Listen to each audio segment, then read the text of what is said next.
From the moment you escape Helgen with Rey Hadvar, the game hands you the reins of power, moral, political, and personal, and asks you what kind of Dragonborn you're going to be, if you even choose to embrace your destiny as the Dragonborn at all. But after more than a decade of collective playthroughs, the community has reached a quiet consensus. Some choices aren't controversial, they're just wrong. These are the 7 deadly sins of Skyrim, decisions that fundamentally betray the spirit of the game, its characters, or its themes. We're counting down from 7, with number 1 standing above all others as the greatest possible crime against Skyrim and her people. Early in your journey, in Whiterun, you stumble upon a quest that seems simple. An elderly woman, Fralia Greymane, pleads for your help. Her son, Thorald, is being held by Thalmor agents, accused of being a Stormcloak and a secret Talos worshipper. You face a choice: leave him to his fate, or step in to save him. Thorald isn't just another man in danger, he's a symbol of the powerless, caught in the crossfire of Skyrim's civil war. One of the countless lives affected by the Thalmor's machinations. Save him or don't, neither choice advances the plot, and the fight to save Thorald isn't much of a challenge. But by abandoning Thorald to imprisonment, or worse, you betray trust, compassion, and the very sense of justice that Skyrim asks you to uphold. The Thalmor may be distant enemies, but the moral weight of leaving an innocent man to suffer is immediate and unforgivable. Once again in Whiterun at the Bannered Mare, you can approach a woman by the name of Saadia, a Redguard woman hiding in the city. She claims that she's being hunted by Alakir warriors, begging you to eliminate them before they can reach her. But the Alakir present a very different story. They insist that Saadia betrayed her homeland of Hammerfell to the Old Mary Dominion during the Great War, resulting in countless deaths. They're not assassins, they're agents tasked with returning a criminal and a traitor to face justice. The evidence seems to support their version. Saadia provides no proof of being targeted unjustly. The Alakir do not attack indiscriminately, they are disciplined and precise in their pursuit. Given Hammerfell's fierce resistance to the Dominion, Saadia's claim that she is a simple refugee becomes increasingly more difficult to believe. Choosing to side with Saadia does not protect an innocent woman, it allows a traitor to escape accountability, and may cost the lives of honorable warriors seeking justice, should you take her side.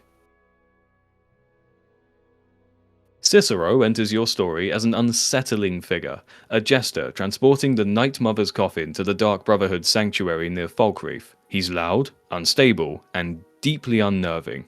But as the Dark Brotherhood questline unfolds, something becomes more clear. Cicero is the only member who actually believes in the old ways. He follows the Night Mother, he honors Sithis, and most importantly, he never betrays the Brotherhood. Astrid, the leader you're meant to trust, rejects the Night Mother's guidance and ultimately sells you out to the Empire. Near the end of the questline, when you're given the choice to kill Cicero, the game frames it as restoring order and putting down a madman. In reality, you're killing the last true believer. Cicero is chaotic, but loyal. And the Brotherhood dies spiritually the moment you silence him. But if you decide to spare him, you gain one of the very best companions in the game. Serana is introduced during the Dawnguard DLC, a vampire locked in a crypt for centuries, carrying an Elder Scroll and a lifetime of trauma. She's sharp, guarded, deeply cynical, and slowly learns to trust the player as a companion, but not as a romantic partner. Throughout the DLC, Serana is explicit about her discomfort with intimacy, marriage, and traditional relationships, especially due to her abusive upbringing under Molag Bal's influence. Using mods to marry Serana ignores everything her character represents. Her arc is about autonomy, healing, and reclaiming control over her own life. Turning that arc into a marriage undermines her growth and reframes her as a reward rather than a person. Serana was never meant to be your wife. Mjol the Lioness is.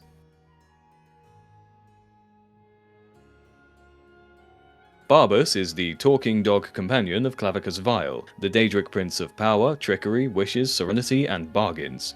He's immortal, irritating, and perpetually underfoot, but he's the stabilizing force that tempers Vile's excess, the one presence that prevents the prince from fully indulging in his most destructive whims. During the quest, a Daedra's best friend, you're offered a deal.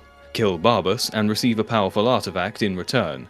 It's framed as efficiency, as progress, shed the nuisance, take the reward, move on stronger than before. But sacrificing Barbas isn't clever optimization, it's killing loyalty incarnate for marginal power. Barbas follows you without question, jokes at his own expense, and trusts you completely, even as you raise the weapon meant to strike him down. He never fights back, he never doubts you. When the blow is struck, Clavicus Vile doesn't celebrate. The moment doesn't feel like a triumph or a trick well played, instead there's an unsettling finality. Barbas doesn't respawn, he doesn't return with a quip. The Prince of Bargains is suddenly alone, unbalanced and diminished in a way that no artifact can compensate for. The reward you're handed feels smaller in your inventory than it did in the promise, weighed down by the knowledge of what you had to do to earn it, proving that even eternal loyalty can be spent like any currency.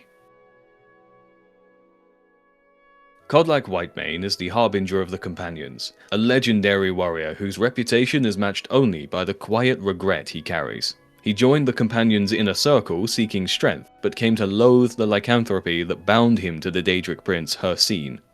To Kodlak, the beast blood was never a gift, only a debt. And when he dies, that debt comes due as his soul is claimed by the hunting grounds, barred from entering Sovngarde unless his spirit is cured. During the quest Glory of the Dead, you're given the chance to set that wrong right. By entering Ysgramor's tomb and confronting Kodlak's beast spirit directly, you can free Kodlak's soul from Hircine's grasp. Choosing not to do so doesn't grant you power or unlock some darker truth. It doesn't protect the Companions or serve some larger hidden purpose. It simply means leaving Kodlak Whitemane where he is, an old warrior pacing eternal forests, still paying for a choice he long ago came to regret. Paarthurnax is introduced not as a boss or a twist, but as a revelation. A dragon who chose restraint over domination, a former lieutenant of Alduin who turned against his own nature, the leader of the Greybeards, and the reason that mortals can wield the voice at all. He is living proof that even creatures born for conquest can choose something better. After discovering Paarthurnax's true nature, the Blades demand Paarthurnax's death. Not because he poses a threat to Skyrim, but because of what he once was. To them, history outweighs intent, and past crimes eclipse every act that follow. Paarthurnax doesn't deny his guilt, he speaks of it plainly. He also speaks of the thousands of years he spent mastering his nature, choosing patience where cruelty came easier, and guiding mortals away from the same hunger for power that once defined him.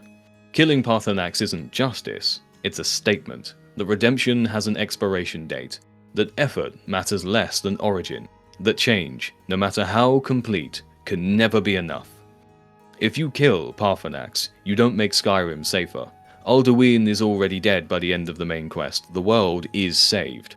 What you lose instead is something rarer, the idea that growth is real, and that the future doesn't have to be shackled to the past. Spare Paarthurnax, and you affirm the heart of Skyrim's story. Not that power decides who we are, but that choices do. Skyrim lets you do almost anything, but freedom doesn't absolve responsibility. Choose wisely.